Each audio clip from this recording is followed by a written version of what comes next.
En fait, vous êtes tellement occupé à vous dire il faut courir avec un gilet pare-balles, un casque, tout ça est très très lourd. Plus, il faut quand même pas rater la séquence. Vous avez le temps de vous dire je suis sur un truc incroyable. Ils sont en train d'essayer de tuer le ministre de l'Intérieur ukrainien.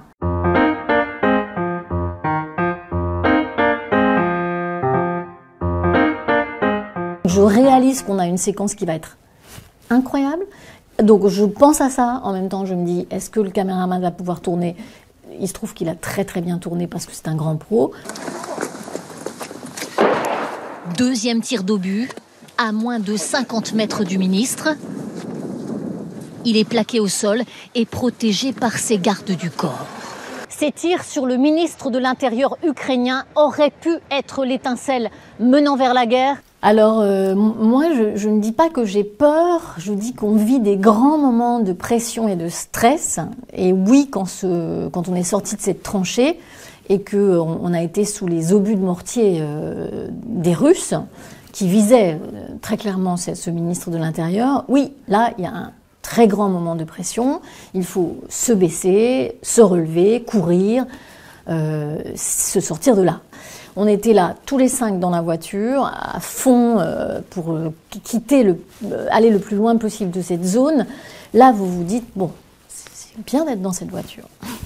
Notre métier, c'est de rapporter des faits le plus fidèlement possible, mais dans un contexte particulier, puisqu'on est sur une zone de guerre et sur une zone de conflit.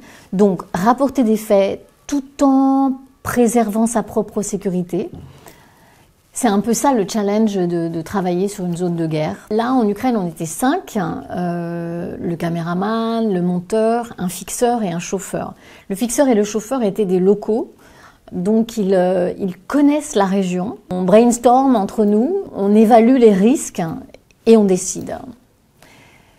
Et ce qui nous intéresse, c'est d'être au bon endroit, au bon moment. Par exemple, il y a eu un moment où il y a eu le problème dans cette centrale nucléaire à Zaporizhzhia. La veille, on voyait bien qu'il y avait quelque chose qui montait dans cette ville avec des Ukrainiens qui tentaient d'empêcher les Russes de prendre cette centrale nucléaire. Et moi, j'ai dit, il faudrait qu'on y aille, c'est intéressant quand même. Alors on a regardé la route, les checkpoints, où étaient les forces russes exactement, et on s'est dit, bon allez, on essaye, on y va. On a bien fait, parce qu'on était vraiment au bon endroit, au bon moment. Un lieu hautement stratégique, fondamental pour l'économie du pays. Le maire fait le siège avec les civils. Nous l'avons joint au téléphone. Vous vous rendez compte? Les Russes bombardent en ce moment la ville, alors que nous avons ici la plus grande centrale nucléaire d'Europe. Alors, le fixeur, en fait, c'est quelqu'un qui va nous aider à traduire quand on ne parle pas la langue et qui va aussi nous aider à organiser les tournages. Moi, je lui dis, moi, aujourd'hui, je voudrais faire un sujet sur les volontaires qui se mobilisent pour lutter contre l'avancée des Russes.